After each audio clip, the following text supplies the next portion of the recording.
जो फेज है तहरीक इंसाफ का, क्योंकि एविडेंस देखे, end of the day evidence देना पड़ेगा दिस वे और दैट वे। अगर इमरान खान साहब के खिलाफ है तो एविडेंस देना पड़ेगा। तो देखना ये कि एविडेंस कितना आता है। I think Tehreek Insaf should look forward to it, because वो जुडिशियल कमीशन तो नहीं बांट सकता, लेकिन एविडेंस जो प्रेजेंट होगा वो ये इस बात का फैसला जरूर करेगा, ये बात जरूर डिटर्मिन करेगा कि वो जो क्लेम्स हैं तहरीक इंसाफ के, वो कहेंगे देखें जी हमारे खिलाफ एविडेंस ही नहीं, अगर एविडेंस पेश ना किया गया तो, या सर्कमस्टेंशियल एविडेंस हुआ तो let's see what kind of evidence comes through. लेकिन ये जरूर है कि ये डेवलपमेंट बहुत सीरियस है तहरीक इंसाफ के लिए अगर उसको देखा जाए तो। और इसमें मैं आपसे ये भी पूछना चाहूंगी कि क्योंकि इसका एक गठजोड़ जो है वो तहरीक इंसाफ से और इमरान खान से जोड़ा जाता है, और अब इस केस में जो है वो पेशरफ देखी जा रही है, तो इसका मतलब रियासत की जो एक सख्त पॉलिसी है टुवर्ड्स खान साहब या टुवर्ड्स पीटीआई, उसमें कोई तब्दीली नजर नहीं आई है। नहीं जी, पिछले काफी महीने से उसमें बिल्कुल तब्दीली नहीं है। बहुत क्लैरिटी के साथ रियासत अपनी पॉलिसी पर अमल कर रहा है, एंड दैट्स नॉन निगोशिएबल। कोई निगोशिएशन इमरान खान साहब के साथ नहीं होंगी, कोई बातचीत नहीं होगी, उनके लिए कोई सॉफ्ट कॉर्नर नहीं है, उनके लिए कोई, आप देखा, मैं अक्सर मिसाल देता हूँ अपने प्रोग्राम्स पर कि नवाज शरीफ साहब 1999 का वाकया, वो उनको गिरफ्तार किया गया, खू हो गया पाकिस्तान, एक साल बाद पाकिस्तान से बाहर चले गए। 2017 में उनको सजा हुई, 2018 एक साल, सवा साल, 1.5 साल के बाद पाकिस्तान से बाहर चले गए। तो अमूमन एक साल वो थ्रेशोल्ड होता है, साल सवा साल के बाद जब बातचीत शुरू हो जाती है, जब सियासतदान की मुश्किलात कम होनी शुरू हो जाती है, उनके साथ डील होती है और या कोई डील ऑफर होती है। यहाँ पर मसला ये नहीं है कि डील ऑफर हो रही है और इमरान खान साहब कबूल नहीं कर रहे, लग ऐसे रहा है कि यहाँ पे डील ऑफर भी नहीं हो रही है, और बड़ी क्लैरिटी के साथ एक बात बार बार तर्जुमान जो फौज के हैं वो सारे कहते हैं, फौज एस्टैब्लिशमेंट के जो भी हमें हमारे पास आते हैं टीवी में, जो उधर का पैगाम लेकर आते हैं, तर्जुमान नहीं, जो उधर का पैगाम ज्यादा लेकर आते हैं, वो ये कहते हैं कि कोई सॉफ्ट कॉर्नर नहीं है, कोई लेटिंग अप नहीं है तहरीक इंसाफ के लिए। तो ये जो बिल्कुल ही जीरो टॉलरेंस, या जीरो टॉलरेंस तो ना नहीं कहूंगा इसको, लेकिन जो बिल्कुल ही पॉलिसी है कि बात भी नहीं करनी जी, ये अमूमन सियासत में या मुल्क चलाने में अगर कामयाब हो गई तो हो सकता है वो इमरान खान को अगले 10 साल भी जेल में रखे और ये मुल्क ऐसे ही चले, लेकिन अमूमन ये चला नहीं करती। You need to give space for political parties, खासकर मकबूल सियासी जमातों को स्पेस देनी पड़ती है, जो ड्यू स्पेस होती है उनकी। आप ये पाकिस्तान में होता तो है, केस बनते हैं, उन पर सजाएं हो जाती हैं, सजाएं जैसी तैसी भी हो। अब देखिए सारी केसों में अगर उनकी जमानत भी हो गई तो न्यू टाउन थाने की किसी केस में गिरफ्तारियां ना दी, ये पाकिस्तान में होता।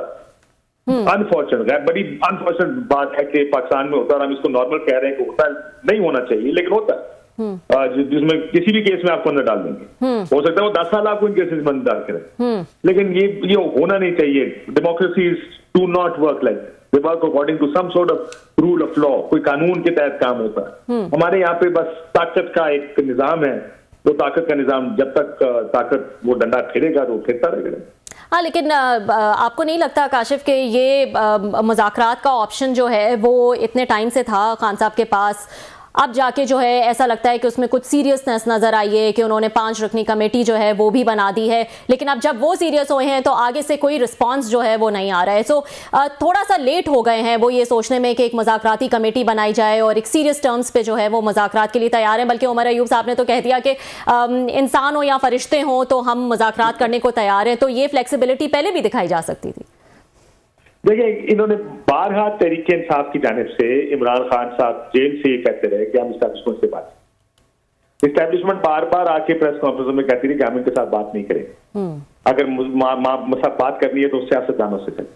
प्रॉब्लम यह है कि तहरीक इंसाफ का ये मानना है कि सियासतदान के पास हमें देने को कुछ नहीं, वो तो बेनिफिशरी है सारे 8 फरवरी का उस सारी धांधली का 4.7 की गवर्नमेंट है, ये हमें क्या दे सकते हैं। बात भी ठीक है, देखिए अगर आप इफेक्टिवली इस निजाम को देखें कि खड़ा किधर है, खड़ा है कि जो चीजें तहरीक इंसाफ को चाहिए, अगर वो सिर्फ एक नुक्ते पर भी बात करते हैं कि इमरान खान को रिहा कर दिया, एक नुक्ता भी अगर इमरान खान रिहा कर भी दिया जाए तो वो ही इमरान शायद इस हुकूमत को गिराने के लिए काफी होगा, क्योंकि इमरान खान साहब बाहर आके चुप तो बैठेंगे नहीं। उनकी क्राउड पुल क्या है, वो मकबूल एक लीडर है, ये हम सब जानते हैं। उन्होंने उनके 8 फरवरी का इलेक्शन ही उठा के देख लें, उससे पहले कि उनकी पॉलिटिकल एक्टिविटी जो जलसे जुलूस है उठा के देख लें, तो मकबूल तो वो बहुत है। आज फवाद चौधरी साहब ये कह रहे थे कि मौलाना फजल रहमान साहब ने ये बात राना सनाउल्लाह साहब को कही कि आप इमरान खान को के साथ बातचीत करें, उसको रिहा करें। मैंने कहा उसको रिहा करने का मतलब है हुकूमत हमारी गिर जाए और फिर इलेक्शन हो, इमरान खान 2/3 से ज्यादा से हुकूमत में आए और हम सारे जेल में बैठे। ये है वो खौफ तरीका इस हुकूमत का, जिस वजह से हुकूमत कोई भी किसी किस्म के बातचीत या मुज़ाकरात करना नहीं चाहती। इमरान खान की मकबूलियत जो सबसे बड़ा एडवांटेज है उनका, वही उसका सबसे बड़ा डिसएडवांटेज है कि इतनी मकबूलियत है जिसका खौफ सबको है, जिसकी वजह से कोई ये चांस नहीं लेना चाहता कि उनके साथ बातचीत हो और वो किसी तरह जेल से बाहर आ जाए, क्योंकि उनका जेल से बाहर आना it will disturb the Apple cart. तो इसलिए ये निजाम इस तरह उस वक्त तक चल सकता है जब तक इमरान खान जेल में हो।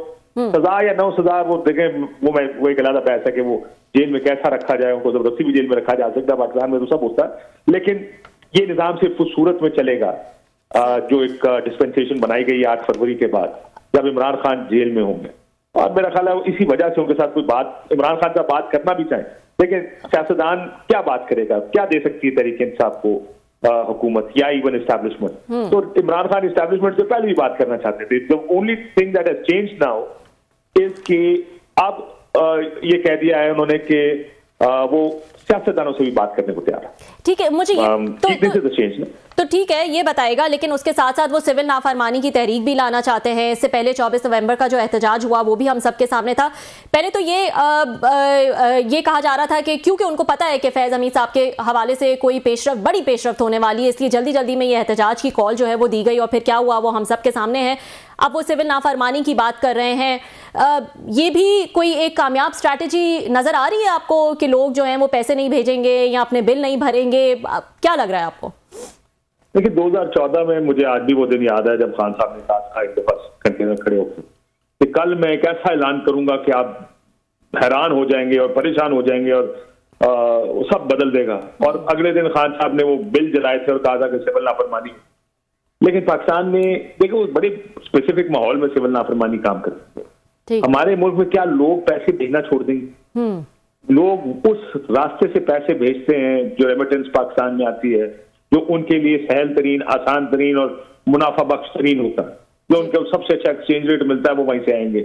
अगर उनको बैंकिंग चैनल से मिल रहा है तो वहीं से आया करेगा पैसा, क्योंकि जो भेजने वाले हैं वो लेबर है हमारी जो बाहर के मुल्कों में काम करते हैं।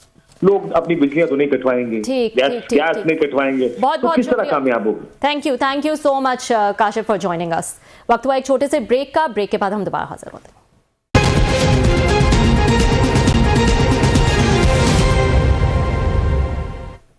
वेलकम बैक नाज़रीन। आज दुनिया भर में इंसानी हुकूक का आलमी दिन मनाया जा रहा है। वज़ीर आज़म शहबाज शरीफ ने भी इस हवाले से आज एक तकरीब से खिताब किया।